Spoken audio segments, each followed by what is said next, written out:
Bonjour à tous. Je me présente, Marie-Céline Porcher, donc je suis chargée de projet de développement territorial et vous êtes aujourd'hui donc au webinaire S'outiller pour sensibiliser au handicap et au travail organisé par l'équipe de l'OETH. Et pour animer ce webinaire aujourd'hui, je suis accompagnée de Pauline que je vais laisser se présenter. Bonjour, Pauline de Favery, donc chargée de projet développement territorial au sein de l'association OETH. Nous avons aussi la chance d'avoir aujourd'hui deux témoignages pour animer avec nous ce témoignage. Donc, je vais laisser la parole à Nathalie. Oui, donc Nathalie Dieppe, chargée de mission qualité et sécurité, également référente handicap à la ZAPN. Et on a également aussi l'association BTP RMS. Et donc, Lisa, je vous laisse vous présenter. Merci Marie-Soline. Donc, bonjour à tout le monde. Je suis Lisa Desmond. Je suis en charge des politiques handicap et diversité au sein de l'entreprise ProBTP, dont fait partie l'association RMS.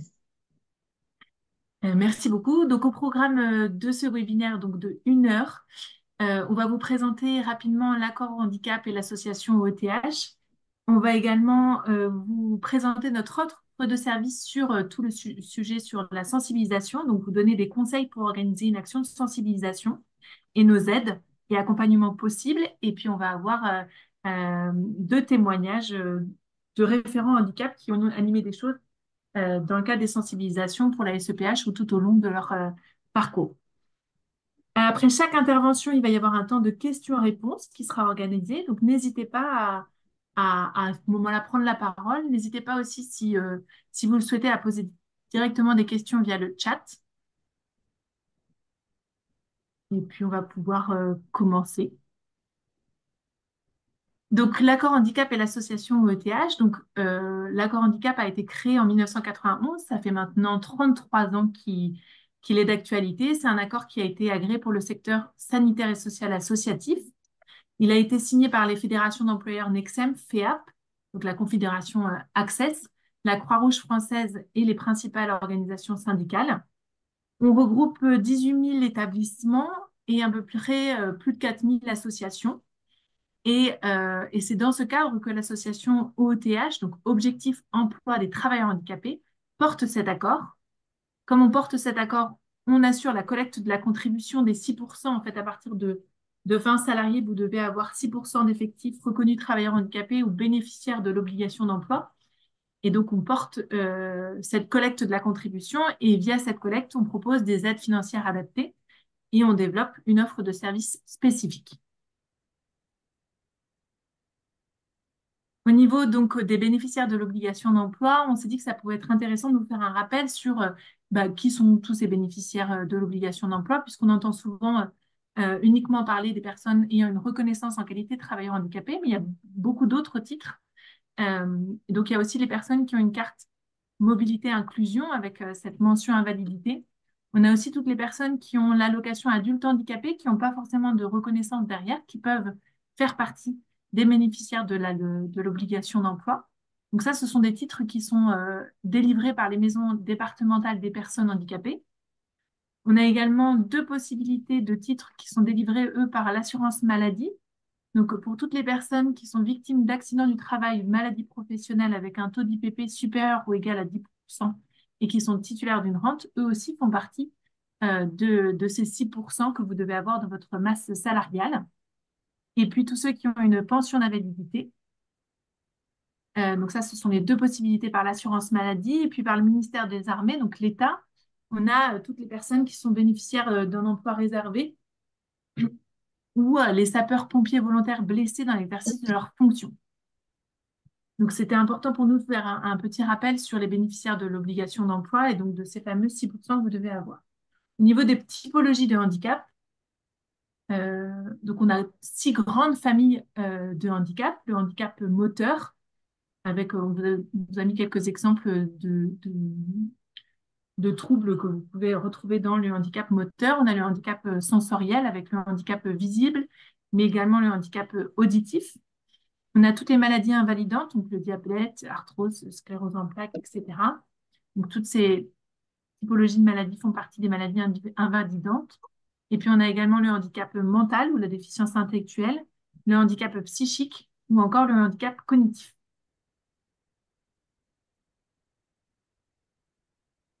Et Merci maintenant, on va... Marie-Soline. Oui, pardon.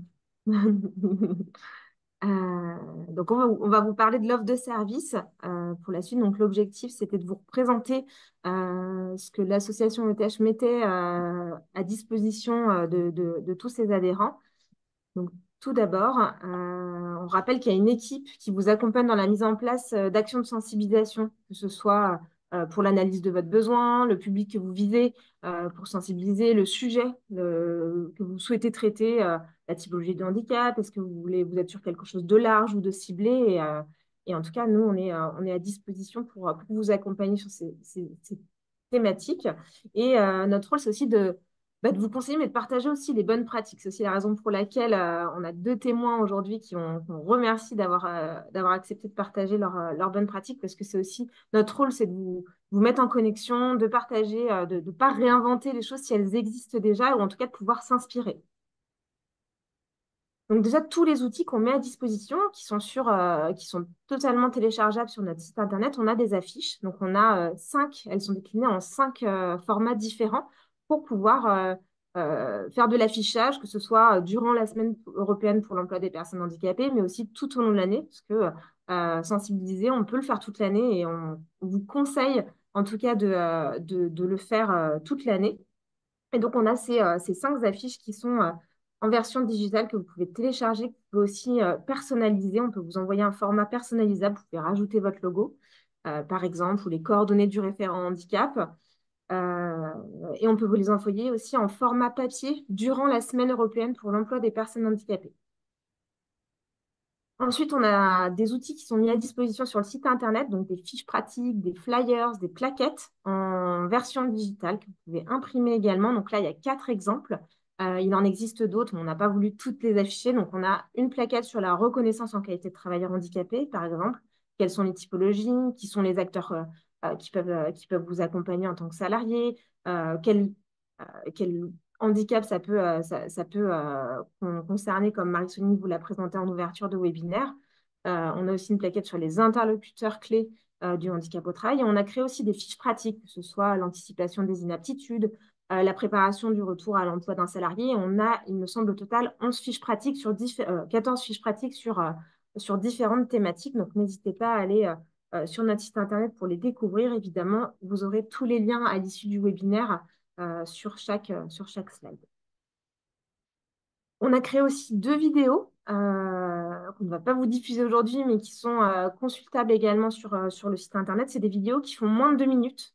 Une pour parler de la RQTH, qui s'appelle Chassons les idées reçues, hein. C'est aussi le sujet de la sensibilisation, c'est de sortir un petit peu de ces schémas qu'on a en tête. Donc, ça permet de dédramatiser, de faire tomber les craintes qu'on peut avoir vis-à-vis de la RQTH. Et on a aussi une vidéo pour anticiper les inaptitudes. Depuis l'année dernière, on a créé un outil qui s'appelle Objectif Inclusif le jeu. C'est un jeu de plateau qu'on a également en format digital sur le site internet.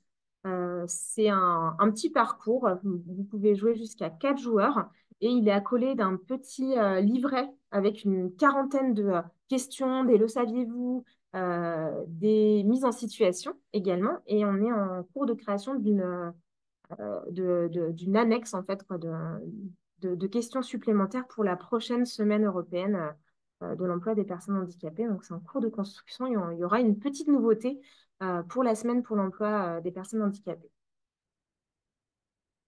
Ensuite, on a un quiz en ligne qui est toute l'année disponible sur notre site internet. C'est 8 niveaux, 8 questions pour diffuser au plus large de vos salariés et pouvoir parler de handicap et les sensibiliser au handicap. Donc ça, pareil, vous vous rendez sur notre site internet et il est en libre accès. On a créé également ce qu'on appelle, nous, un marronnier. Donc, c'est un calendrier annuel des événements sur la santé et le handicap. En fait, on parle de la Semaine européenne pour l'emploi des personnes handicapées qui se déroule toujours la 3e semaine de novembre chaque année, mais vous pouvez sensibiliser tout au long de l'année. Et pour vous inspirer, on a recensé en fait tous les événements qui ont lieu tout au long de l'année, chaque mois, qui parlent de santé ou du handicap. Maintenant, on a par exemple on est sur le mois de novembre, mais il y a des choses tous les mois. La journée internationale des aides-soignants sur le mois de novembre. On a également Movember pour sensibiliser au cancer de la prostate, etc., etc. Et on a créé aussi un guide du duodé pour pouvoir vous aider à le mettre en place. Donc pareil, le duodé, ça a lieu toujours sur la semaine européenne de l'emploi des personnes handicapées. C'est le jeudi.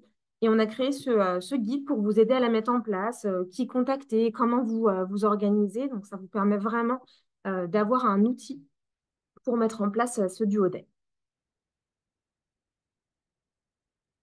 Ensuite, en action de sensibilisation, donc là, on vous a présenté tous les outils, mais il est aussi possible de faire appel à un prestataire. Vous voulez sensibiliser sur quelque chose en particulier, faire intervenir un prestataire pour faire du serious game, donc escape game ou de la réalité virtuelle, faire intervenir une troupe de théâtre, un conférencier, de l'animation sur une ou plusieurs typologies de handicap, le café signe. Il est possible en fait de faire appel à un prestataire et l'association OETH vous accompagne sur un financement avec un plafond repère à hauteur de 1 500 euros. Donc la liste est non exhaustive, évidemment, c'est des exemples de prestations. Je dirais que la seule limite, c'est votre imagination, mais il est possible de sensibiliser sous n'importe quel format et d'aller à la recherche de prestataires qui sont sur vos territoires respectifs, sachant qu'il y a des prestataires qui gravitent aussi sur le national et j'imagine que sur vos régions, il y a également des prestataires différents. Donc là, c'est plutôt de l'animation sur site, mais il est aussi, par exemple, possible de créer vos propres outils de sensibilisation. Donc pareil, soit vous le faites en interne parce que vous avez des personnes qui ont ce talent en interne, un service communication, ou des personnes qui ont ces appétences spécifiques, mais vous pouvez aussi faire appel à un prestataire pour créer vos propres outils de sensibilisation. Là, on a 3 associations qui ont accepté de nous partager les outils qu'elles ont créés pour sensibiliser au handicap. Donc, on a l'association APUI Panou qui a créé une bande dessinée pour parler de handicap au travail. On a également l'hospitalité Saint-Thomas-de-Villeneuve qui s'est inspiré, me semble-t-il, de notre marronnier, mais qui a créé des calendriers en dur donc pour distribuer aux salariés, pour rappeler les familles de handicap. Sur chaque mois, en fait, ils ont mis en lumière le sujet du handicap en travail et surtout permettre de dédramatiser ce sujet.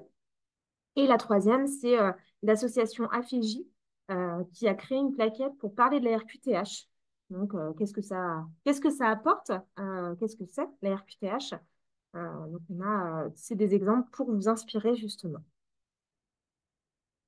J'en viens au processus de financement parce que oui, on finance à hauteur de 1 500 euros sur un plateau repère et pour être financé, pour avoir un accompagnement, il vous suffit de vous rendre sur votre espace adhérent et de faire votre demande de financement. Donc, l'axe d'intervention, c'est structuré comme vous pouvez le voir et le champ d'intervention, c'est FSH. Donc là, c'est dans la mesure où votre projet il est déjà inscrit, vous savez quel prestataire peut vous accompagner, quel est votre projet. Et donc là, vous faites la demande de financement. Et si vous avez envie de faire quelque chose, mais que c'est encore un petit peu flou, bah vous prenez contact avec nous directement et puis on vous accompagne pour la mise en place de cette action.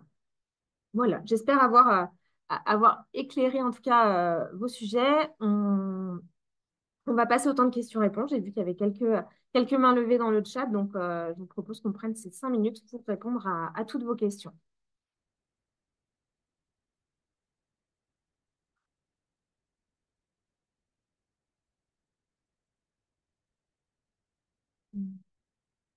J'ai vu qu'il y avait une main levée, mais il me semble que les micros ne fonctionnent pas pour les personnes qui participent en tant que, enfin, pour les participants, et je vous invite à écrire votre question directement dans le chat. Je crois que c'est Madame Grasset notamment. Oui.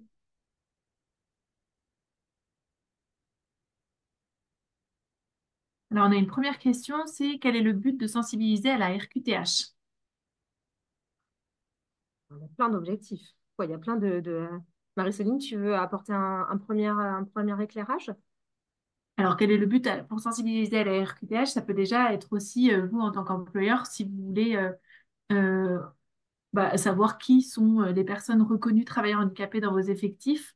Sensibiliser à la reconnaissance, ça permet aussi d'ouvrir le dialogue sur le handicap au travail. Et puis, ça permet juste de parler du sujet, en fait, hein. Je ne sais pas si tu veux rajouter quelque Oui, oui. chose.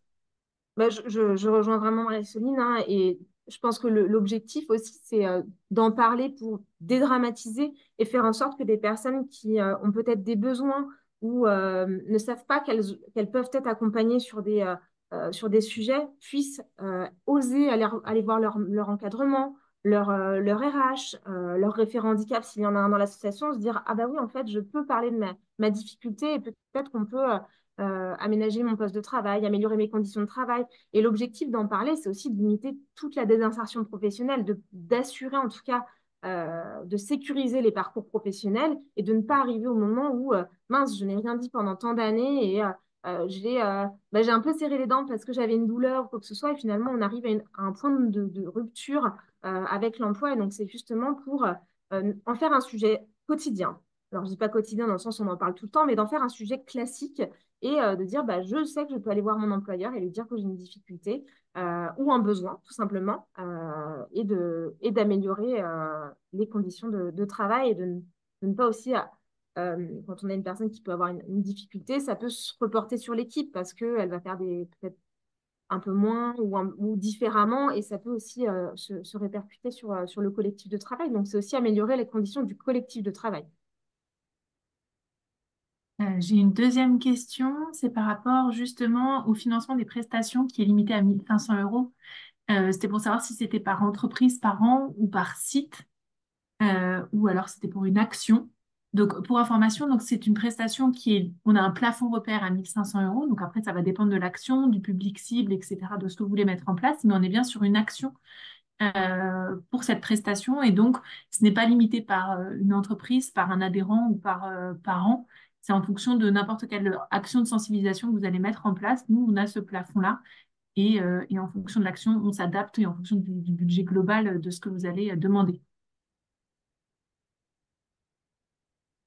Et je vois que Stéphanie Grasset a apporté un témoignage supplémentaire. Merci. Donc, je pense que c'est pour ça que vous aviez levé la main. Je pense que ça vient aussi en réponse, non, excusez-moi, ça vient aussi en réponse du but de sensibiliser.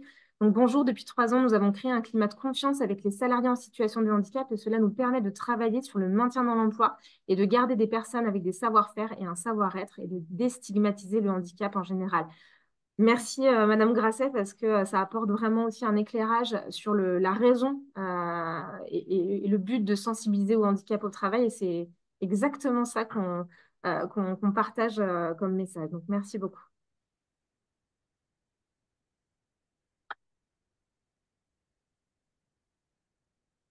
J'ai l'impression qu'il n'y a plus de questions.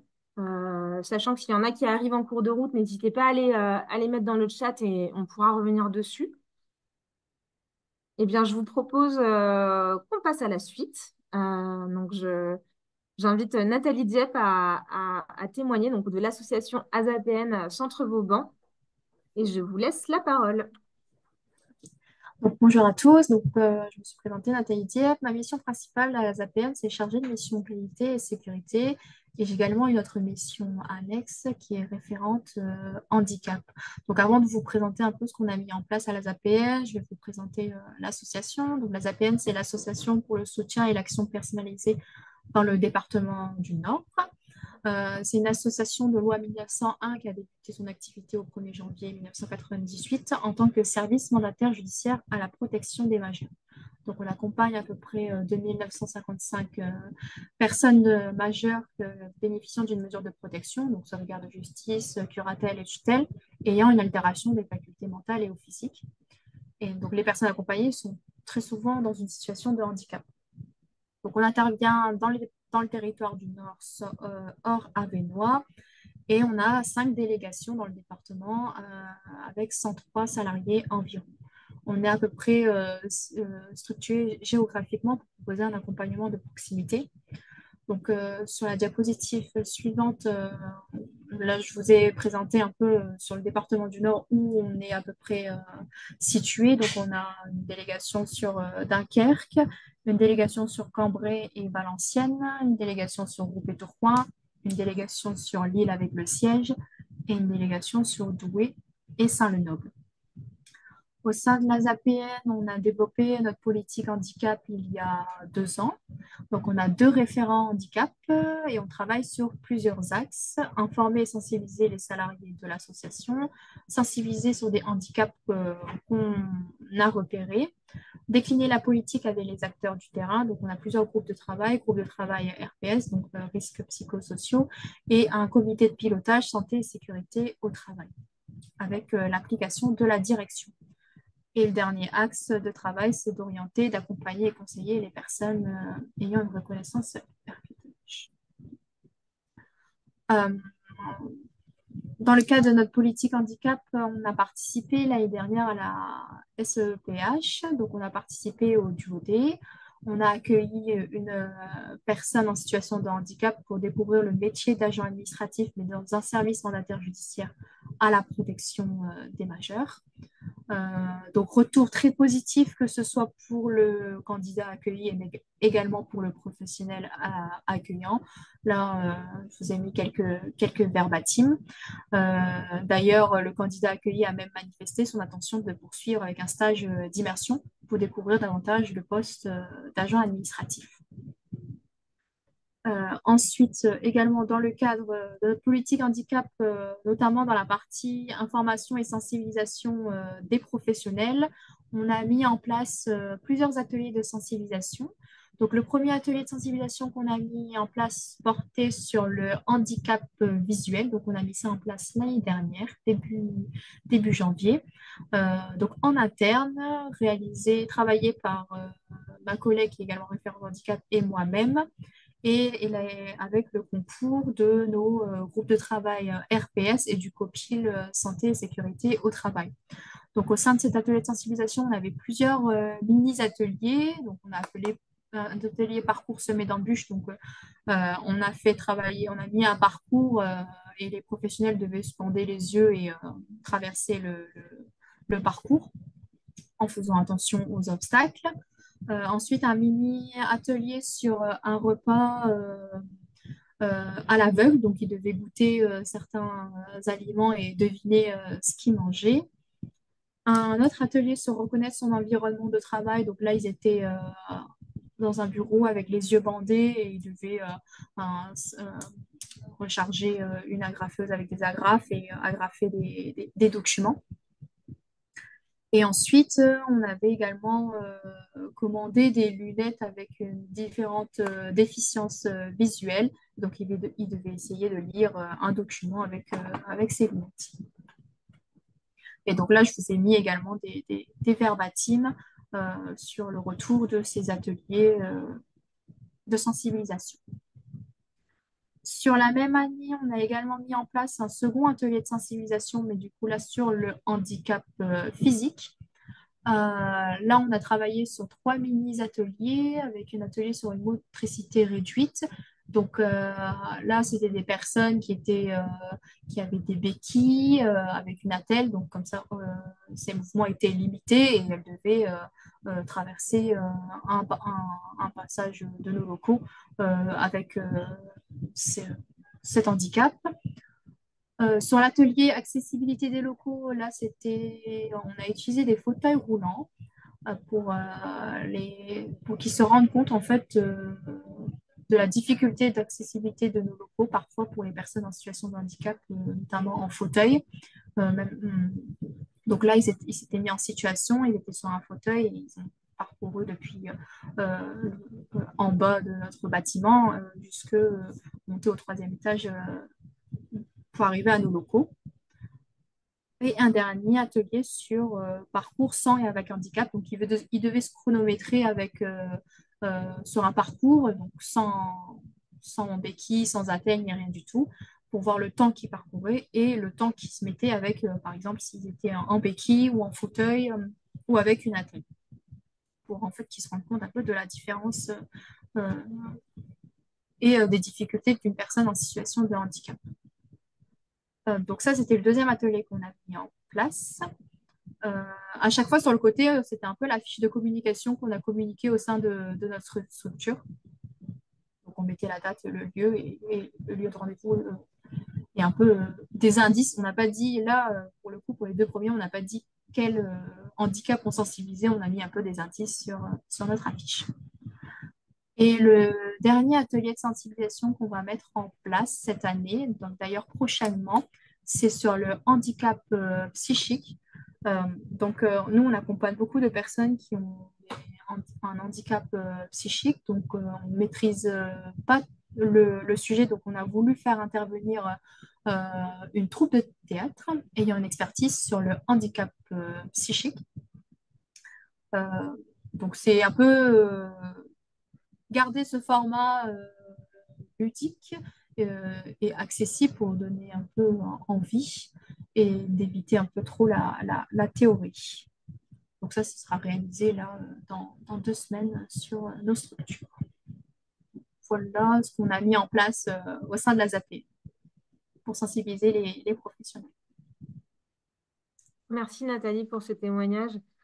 Si je peux ajouter quelque chose, c'est déjà bravo parce que ça fait maintenant 3 ans, quoi. Ça fait plus d'années que l'association est engagée dans une politique handicap, mais ça fait bientôt 3 ans que vous avez à cœur en fait de sensibiliser en pointillé tout au long de l'année en fait au handicap au travail et de sortir de ce cadre de la SEPH justement où il y a plein de choses qui se passent dans tous les sens, des événements, des webinaires, les partenaires, les Cap Emploi, France Travail font énormément de choses sur cette semaine européenne, mais vous avez pris le parti en fait de sortir de ces temps forts et de le semer en fait tout au long de l'année et vous avez aussi pris cette décision de faire du mix en fait de créer en interne vos propres ateliers avec vos petits bras musclés et de faire appel à des prestataires sur des typologies où vous étiez peut-être moins expert et que vous aviez besoin aussi d'avoir une légitimité avec un expert externe à votre association. Donc bravo et moi je vois les choses Merci. avancer. Je suis vraiment très heureuse de voir que vous prenez le sujet à bras le corps et je trouve que c'est très inspirant en tout cas. Merci. Et donc, dans le chat, si vous avez des questions, n'hésitez pas, que ce soit sur les modalités de mise en place, sur comment ces décisions ont été prises, pourquoi ces ateliers plus qu'un autre, n'hésitez pas à nous poser vos questions.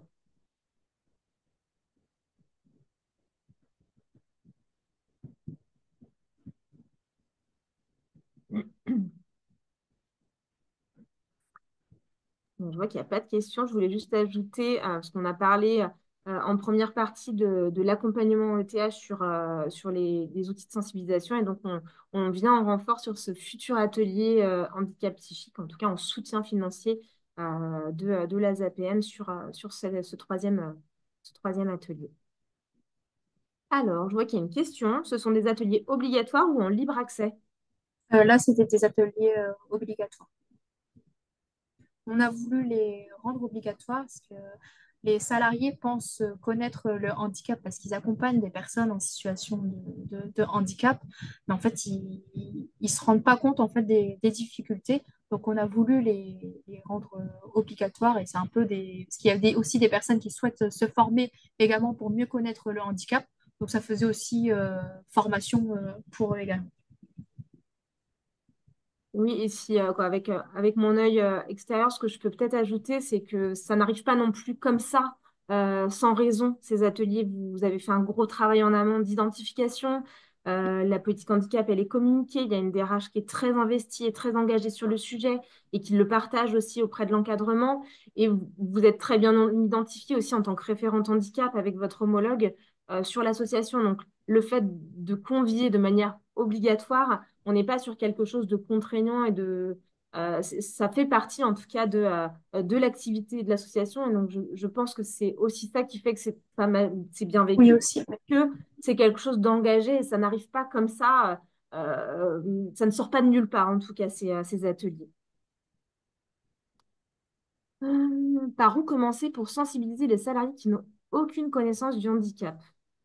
Alors, dans notre cas, nous, on a commencé par une sensibilisation en réunion de service. Donc, sur chaque site, on a commencé à parler de handicap au travail, de nos missions en tant que référent handicap et de communiquer sur l'importance également de transmettre la RQTH, qui reste du coup pas obligatoire s'ils ne souhaitent pas la transmettre, mais que c'était vivement euh, intéressant de nous le fournir parce que du coup, il y a les aides et des aménagements qui peuvent être mis en place. Et à l'issue de cette réunion, de cette mini-sensibilisation, on a commencé à aborder sur les ateliers de sensibilisation sur des handicaps. Mais on n'avait pas précisé quel handicap on allait débuter la sensibilisation.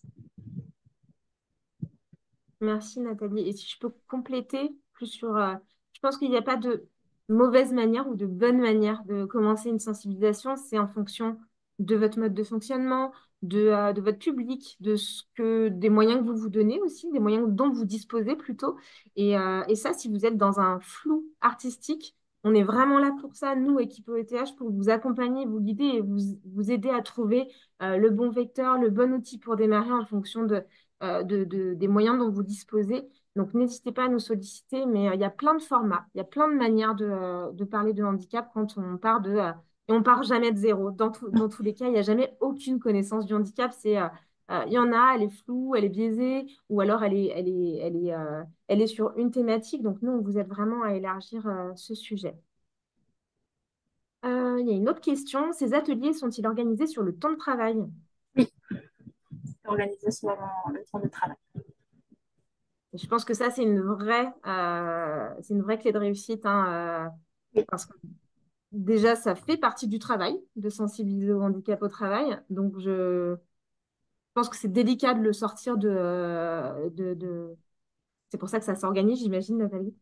Oui. On a un petit témoignage encore merci beaucoup, Madame Grasset. Donc, je voulais remercier OETH pour une aide financière afin de mettre en place notre groupe Maintien dans l'emploi et nos journées de sensibilisation. Bravo! Je vous félicite parce que donc, le partage, cette année, cela nous a permis de recevoir le prix sécurisation du parcours professionnel de la MNH lors du salon Saint-Expo à Paris. Bravo!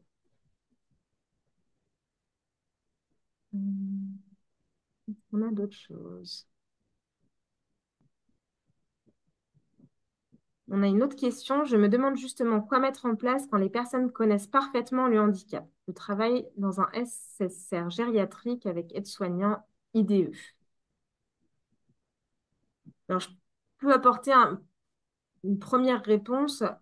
Je pense que la connaissance parfaite du handicap n'est jamais acquise, mais ça, c'est ma propre expérience et je pense qu'il y a toujours moyen d'aller sur quelque chose de ludique, sur quelque chose de différent, d'utiliser un nouveau format. Et parfois, la connaissance du handicap, elle est sur le volet personnes accompagnées. Donc, on connaît parfaitement le handicap des personnes qu'on accompagne, mais peut-être qu'il y a un effet miroir et que la connaissance du handicap au travail, dans notre secteur, est peut-être moins bien maîtrisée. Et c'est ça qui fait aussi qu'on parle peut-être moins de ces situations de handicap parce qu'on se dit, je ne peux moi-même pas être touchée par le handicap parce que je m'occupe moi-même de personnes dépendantes ou qui ont des besoins spécifiques. Donc, il y a plein de choses à mettre en place, en tout cas, et n'hésitez pas à revenir vers nous pour qu'on fasse le point, qu'on fasse un petit état des lieux de ce qui est acquis, ce qui a déjà été fait, et comme ça, on ouvrira vers d'autres horizons avec vous. Euh, Nathalie, si vous voulez apporter un petit complément, ou pas nécessairement. Non, je suis tout à fait d'accord parce que c'est un peu le cas pour nous. Les personnes, nos professionnels accompagnent des personnes en situation de handicap, donc pensez aussi connaître le handicap, mais le fait de se mettre du coup à la place d'une personne en situation de handicap, mais au travail, euh, la vision des choses, elle change parce que du coup, c'est pas le même accompagnement.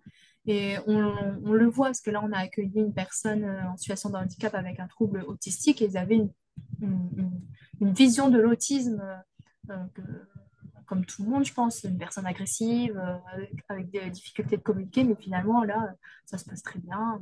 On communique comme tout professionnel, comme sans handicap. Donc, je pense que c'est intéressant de sensibiliser sur le handicap au travail. Très bien. Merci. Alors, on a une autre question. Donc, comment sensibiliser la direction à la politique handicap? Là, nous, on est en train de travailler avec Pauline sur la sensibilisation au niveau de la direction, parce qu'on voit que c'est la première étape à passer pour euh, communiquer et également sensibiliser au niveau des professionnels. Donc là, nous, on a travaillé sur un format webinaire, mais en présentiel, euh, avec une partie théorique sur les offres de OETH, ce qu'ils peuvent mettre en place, les aides, comment on est accompagné parce que des fois, ils ne se rendent pas compte de comment tout ce qui peut se mettre en place derrière. Je ne sais pas si Pauline voulait rajouter quelque chose. Oui, merci Nathalie.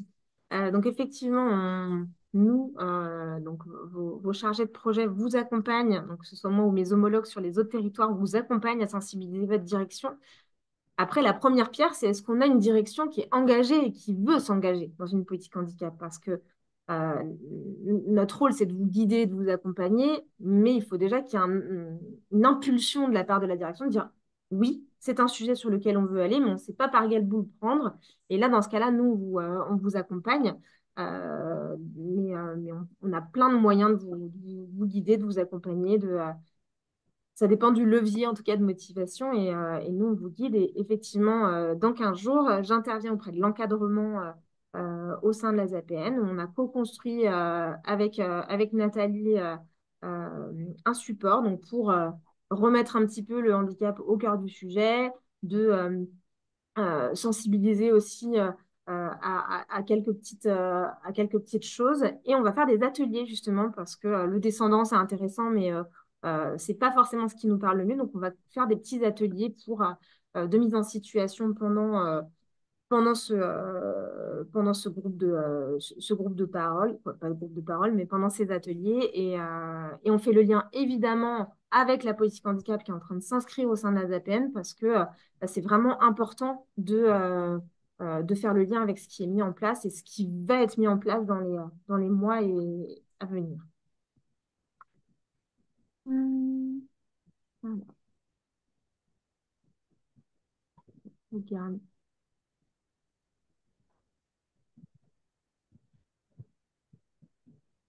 Bon, je vois qu'il n'y a plus d'autres questions. Non, on n'a plus de questions. On a une main levée encore, donc n'hésitez pas à poser la question directement dans le chat.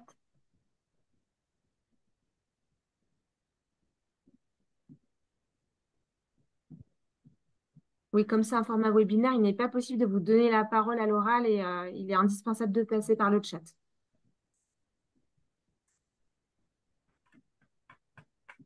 Et merci Madame Grasset pour tous vos témoignages écrits aussi, c'est très riche.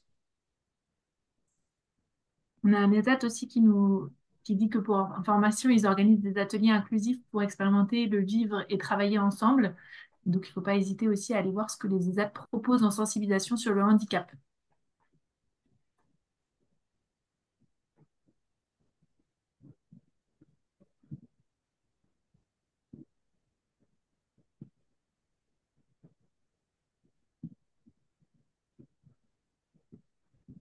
On a une On a autre question. Nous sommes une association et organisons de nombreuses sensibilisations au handicap tout au long de l'année.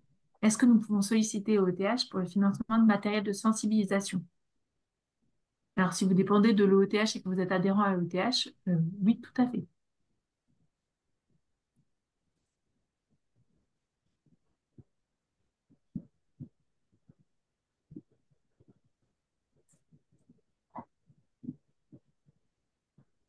Alors, je vous propose qu'on passe à la suite. Alors, on a juste perdu Lisa Desmond. D'accord. Euh, pour l'instant, j'essaie de la joindre, mais j'ai pas de nouvelles. C'était notre deuxième témoignage, donc peut-être attendre 5 minutes si elle peut se... Oui. On a une question, donc je vais en Ouais. profiter pour y répondre. Est-ce que l'association ETH fait toujours la mallette d'animation? Alors, il est vrai qu'on avait une mallette kit sensibilisation. Donc, à l'intérieur c'était un peu une mallette avec plein d'outils pour sensibiliser au handicap auditif visuel. Donc cette mallette n'existe plus. On est en train de la remplacer petit à petit avec des outils euh, autres en fait et qui ne font pas partie d'une mallette, mais vous pouvez aller chercher. Donc je parlais du jeu objectif inclusif, donc un jeu de plateau. Ça fait partie de ces nouveaux outils qu'on est en train de créer. Mais effectivement, Madame Vérac, vous avez connu la mallette d'animation et elle n'existe plus. On ne la met plus à disposition puisqu'on n'en a plus. Et on a souhaité aller sur d'autres formats de sensibilisation.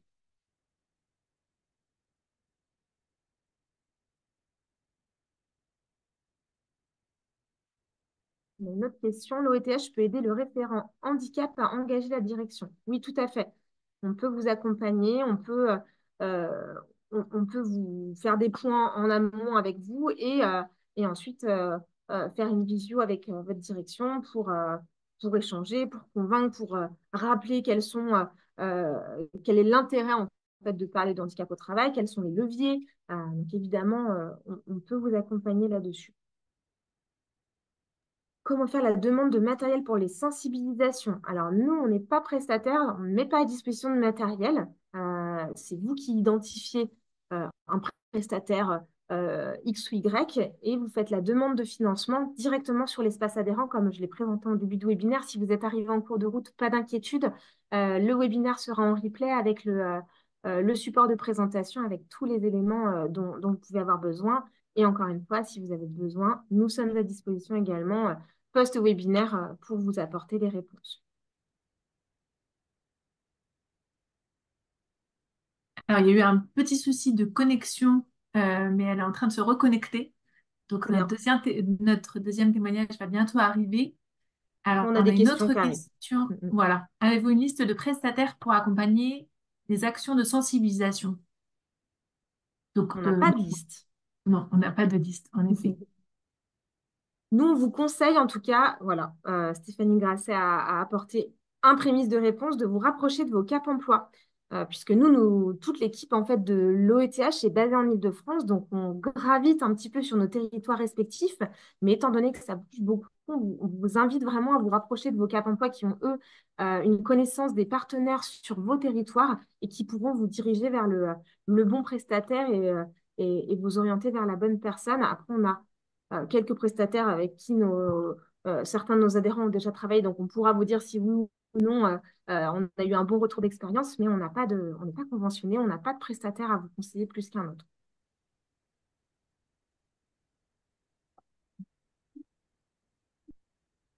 On va peut-être continuer avec notre deuxième témoignage. Merci beaucoup, Lisa Desmond, donc de prendre la parole désormais. Donc, Lisa Desmond, elle est chef de projet handicap et diversité au sein du groupe ProBTP. Merci Marie-Soline. Est-ce qu'on peut passer à la slide suivante? Super, merci beaucoup. Donc, en quelques mots, je vais tout d'abord vous présenter l'association BTP-RMS, qui fait partie en fait du groupe ProBTP, qui est un groupe de protection sociale au service des entreprises, artisans, salariés, apprentis. On est 2500 collaborateurs au sein du groupe ProBTP et au sein de ce groupe-là, en fait, il y a l'association BTP-RMS à qui on a confié en fait la gestion opérationnelle des établissements sanitaires et médico-sociaux. L'association BTP-RMS, c'est 23 établissements. On a des EHPAD, SSR, on a des établissements sanitaires, on a des foyers d'accueil pour personnes handicapées vieillissantes et on a 2 centres spécialisés, un pour les enfants et on a un CRP, un centre de reconversion professionnelle également. Au niveau de l'implantation de nos sites, on est vraiment sur toute la France. Donc là, je vous ai mis une carte pour vous permettre de situer l'ensemble de nos sites.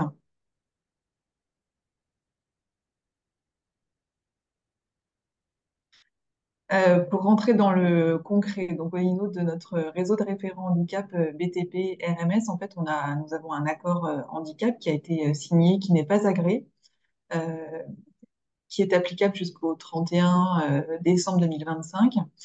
C'est le 3e accord handicap. On a un taux d'emploi qui est proche des 6%, puisqu'on est à 5,6% en 2022. Nous n'avons pas encore le taux 2023. Et nous avons donc, on s'est engagé en fait dans le dernier accord handicap, donc l'accord handicap actuel, sur la mise en place d'un réseau de référents handicap pour aller plus loin en fait au niveau de notre engagement en matière de politique handicap. Ce réseau, donc, il a été créé en 2023 et 10 référents handicap ont été identifiés. Donc, euh, comment ces référents ont été identifiés? En fait, il y a un référent par établissement. Ce réseau, bien entendu, il faut l'animer. Donc, pour ma part, je suis en charge de cette animation. Euh, donc, on a lancé en fait une journée de lancement de ce nouveau réseau de référents handicap le 21 novembre 2023 à l'occasion de la semaine du handicap, que l'on a organisé en présentiel au sein d'un ESAT Bastille pour qu'il y ait aussi du sens et qu'on soit raccord au niveau de nos engagements. Euh, Nous avons poursuivi ensuite cette animation puisque le besoin c'était aussi de comment communiquer en fait sur ces nouveaux rôles de référents handicap au sein de BTP-RMS et quelles premières actions pouvaient-ils mettre en place. Donc de ce premier atelier est sortie en effet l'importance de communiquer à travers des affiches et des permanences également euh, des permanences pour pouvoir accueillir et renseigner les collaborateurs sur des démarches, sur la politique handicap BTP-RMS. Donc l'ensemble des référents ont travaillé à ce niveau-là et je vous montrerai tout à l'heure, illustrerai cette première action avec justement, on s'est appuyé sur des affiches qui nous ont été transmises par le OETH et qui ont été adaptées pour notre organisation. Et un troisième temps également d'animation fin janvier, puisqu'on a eu la chance de pouvoir organiser une formation avec l'OETH sur une journée en présentiel pour les référents handicap, qui s'est organisée sur notre siège à Vincennes. Euh, et donc, c'était une journée riche qu'on a co-construit avec l'OETH et avec un prestataire, et qui a été en tout cas vraiment très intéressant et qui a permis d'aller plus loin, en tout cas pour la compréhension et la mise en place d'actions pour les référents handicap. Donc, je reviens sur les actions qu'on a pu mettre en place à partir du moment où on a lancé le réseau de référents handicap. Donc, on s'est appuyé sur l'OETH pour lancer en fait un jeu digital. Donc, le jeu digital qui a été présenté tout à l'heure. Donc, on l'a lancé donc, à l'occasion de la semaine du handicap. On a eu une très bon taux de participation, on a eu 245 participants. En fait, on a vraiment co-créé en fait avec Marie-Soline les questions. On a pu affiner en fait partir sur le quiz qui a pu être proposé par l'OTH et on a pu voilà, rajouter, en tout cas compléter avec nos propres questions pour pouvoir vraiment faire le lien avec BTP RMS et notre situation. Voilà, j'ai illustré avec quelques photos en fait le séminaire de lancement du réseau des référents handicap, donc qui s'est tenu le 21 novembre. Toujours pour la semaine du handicap, en effet, on a participé donc à Duodé. Donc c'est la slide en effet suivante. On a eu en effet un vrai engouement en tout cas de la part des référents handicap. On avait commencé en tout cas, enfin j'avais commencé à les sensibiliser assez rapidement à la rentrée pour qu'ils puissent en tout cas mettre en œuvre rapidement, prendre contact avec les Cap Emploi euh, pour pouvoir euh, organiser et s'inscrire sur la plateforme dédiée à l'opération DuoD. Donc, on a eu donc 11 duos qui ont pu se concrétiser sur la base de 25 propositions, puisque en tout cas, on peut s'inscrire et proposer des duos, et on n'a pas forcément à chaque fois un candidat qui se positionne sur notre proposition. Donc, en tout cas, on est très content, puisque pour une première 11 duos, en tout cas, c'est un très beau résultat. Euh, donc grâce à l'implication de tous les référents handicap au niveau national. Donc voilà, comme je vous le disais tout à l'heure, les référents handicap se sont lancés à partir de janvier suite à notre réunion de décembre sur la communication et le positionnement du référent handicap pour pouvoir lancer des permanences, puisque eux, ce qui me faisait remonter, c'est les collaborateurs ont besoin d'identifier quelqu'un et d'avoir des temps dédiés. Donc, chaque référent a pu organiser des permanences et ils se sont servis des affiches qui nous sont proposées par le OTH. Et en tout cas, les retours sont très, très positifs. Ça permet vraiment d'identifier le lieu, de pouvoir savoir quels sont les horaires de cette permanence et donc de faciliter l'identification du référent handicap local. Au niveau des perspectives, puisque on a envie d'aller plus loin et on a envie de mettre en place plein de choses, et c'est vrai que l'OETH nous accompagne pour cela. Donc le souhait en tout cas, et on a commencé un petit peu à y travailler, et l'idée c'est de pouvoir travailler sur un flyer qui soit dédié à notre organisation, à BTP-RMS, pour présenter le rôle des référents handicap. Et l'idée c'est de pouvoir y travailler là sur cet été et à la rentrée pour pouvoir le déployer à l'occasion de la semaine du handicap. Euh, et également des animations via l'OETH qui seront proposées et organisées sur tous les sites BTP RMS. Donc là, on est en réflexion également sur le type d'animation. Donc tout ça grâce à l'appui de l'OETH. En effet, c'est vrai que c'est important de travailler en proximité et en effet, ils sont disponibles. On a mis en place aussi, là je ne l'ai pas intégré dans les présentations, mais c'est vrai que les retours des référents, en tout cas, sont très positifs. Lorsqu'ils ont des questions, euh, ils sollicitent l'OETH le matin puisqu'il y a des permanences qui sont ouvertes. Et notamment, ils ont eu beaucoup de questions puisqu'ils ont mis en place, ils ont sollicité l'OETH pour les primes à l'embauche. Euh, et donc, si vous avez la moindre question, en tout cas, ils savent qu'ils peuvent solliciter l'OETH sur la permanence en matinée. Donc voilà, en tout cas, l'idée, c'est de ne pas rester seul et d'être accompagné par l'OETH. Nous, en tout cas, les référents handicap l'ont bien compris et ils se saisissent en tout cas de tous les outils et de l'appui de l'OETH dès qu'ils ont la moindre question. Merci beaucoup, Lisa, pour votre témoignage. Euh, et ben, de la même façon, on a un temps, pareil, si vous voulez poser des questions à Lisa sur son réseau de référents handicap relais, sur les formations qui ont été mises en place, sur le quiz ou sur n'importe quel sujet, n'hésitez pas à poser des questions directement sur le chat. Alors, il y a une question sur la formation référent handicap. Alors, c'est vrai qu'on l'a pas abordé, mais on a effectivement une formation référent handicap qui a été créée par et quoi, en collaboration avec des associations et pour vous, en fait, donc vraiment sectorielle.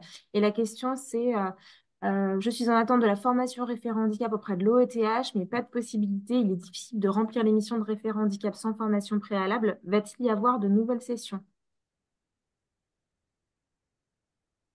Et c'est là où, en effet, on disait que la prochaine session de formation pour les référents handicap pilotes auront lieu à partir de septembre et les dates des formations pour vous y inscrire vont être mises sur notre nouveau site internet de l'OETH qui devrait arriver d'ici quelques semaines. Donc, il ne faut pas hésiter si vous avez même besoin dès maintenant d'être accompagné dans votre rôle de référent handicap, avant même la formation, il ne faut pas hésiter à nous contacter directement. Donc, on est 3 chargés de projet de développement territorial sur la France et donc ne pas hésiter, vous allez avoir nos contacts à la fin de ce webinaire à nous contacter pour qu'on puisse vous y accompagner avant d'avoir cette formation. On a une question directement pour vous, Lisa. Il vous demandait si les référents handicap ont un temps pour accueillir les salariés qui auraient des demandes ou des besoins. S'il y a une délégation de temps du fait de cette mission de référent handicap relais. Oui, tout à fait. En effet, les référents handicap ont un temps dédié euh, qui varie selon la taille et l'effectif de leur site. Mais en effet, je vous confirme, ils ont un temps dédié qu'ils peuvent utiliser pour en effet les permanences ou pour une partie administrative ou pour faire des recherches d'actions qu'ils souhaiteraient déployer.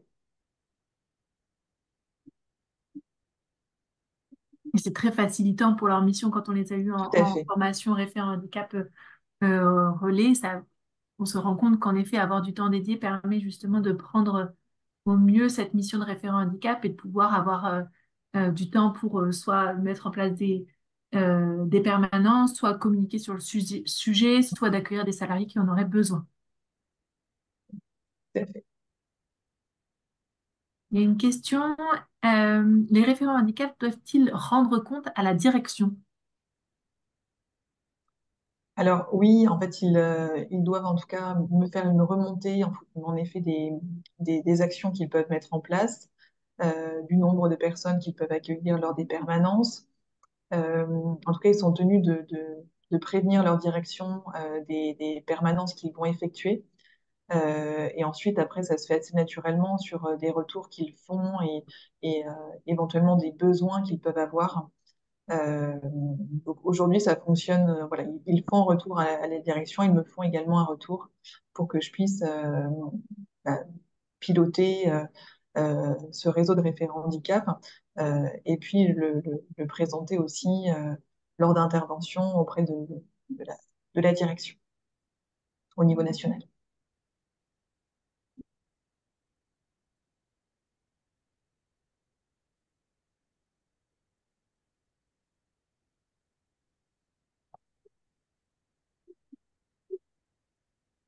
Si vous avez encore des questions, il nous reste quelques minutes avant la fin de ce webinaire.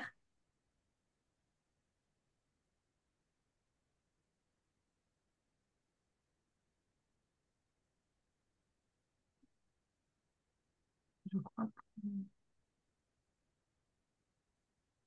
je vous disais tout à l'heure que vous allez pouvoir justement retrouver tous nos contacts, les voici. Donc, on est donc 3 chargés de projet et développement territorial qui peuvent vous accompagner en tant que référent handicap, donc sur différentes régions. Et on en a une aussi sur l'île de la Réunion. Donc, c'est Stéphanie Masson. Et puis sinon, ça sera euh, Pauline de Favery ou Clara Tomasini ou encore moi-même.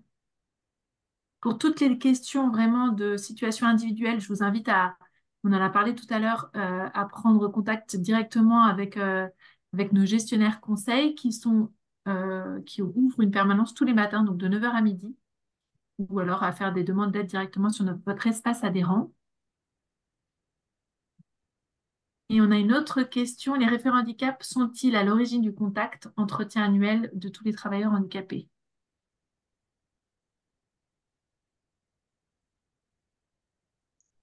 Non, je n'ai pas compris exactement. Oui, j'ai pas tout à fait compris la question, si elle peut être reformulée. Ouais.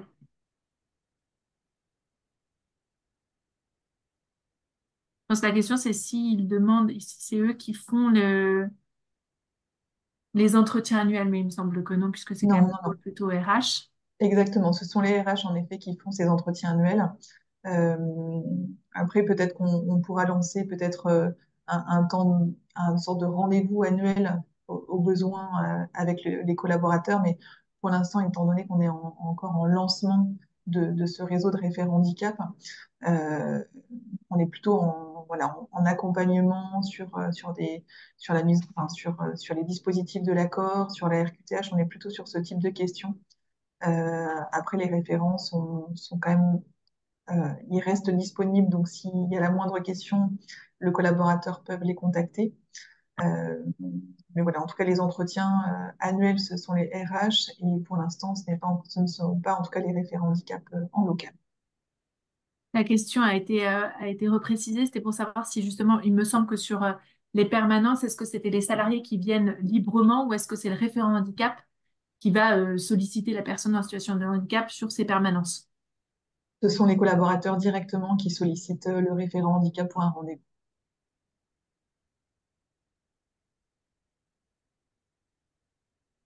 Et on a une dernière question. Mais là du coup qui est plutôt pour nous, faut-il être déjà membre de l'OTH pour pouvoir vous contacter? Alors on parle d'adhésion à l'OETH, donc si votre structure dépend de la FEAP, Nexem ou qui est déjà adhérente pour l'OETH, vous pouvez bien sûr nous contacter. Si vous ne l'êtes pas, vous pouvez bien sûr aussi nous contacter pour avoir des informations, mais n'hésitez pas en tout cas, ça dépend de ce que vous souhaitez exactement. Donc, je pense qu'on va pouvoir clôturer ce webinaire. Merci beaucoup pour votre présence à tous. N'hésitez pas à vous inscrire à notre newsletter, c'est la dernière slide, pour avoir toutes nos informations, les autres webinaires qui seront organisés, pour avoir des témoignages, pour avoir voilà, toutes ces informations qu'on peut vous proposer. Encore merci pour ces deux témoignages. Et puis, je vous souhaite à tous une bonne journée et puis à bientôt. Merci beaucoup, à bientôt. Merci. Merci À beaucoup, à bientôt. bientôt.